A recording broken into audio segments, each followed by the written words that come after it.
We are looking at how to pronounce this acronym,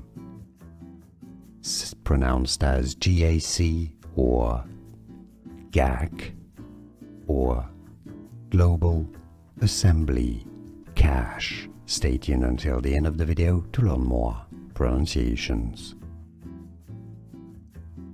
We are looking at how to pronounce this acronym, pronounced as GAC or GAC or Global Assembly Cache. Stay tuned until the end of the video to learn more pronunciations. Here are more videos on how to pronounce more confusing words and names too many mispronounced. Like this video if you found it useful. I appreciate your support. I'll see you soon and thanks for watching.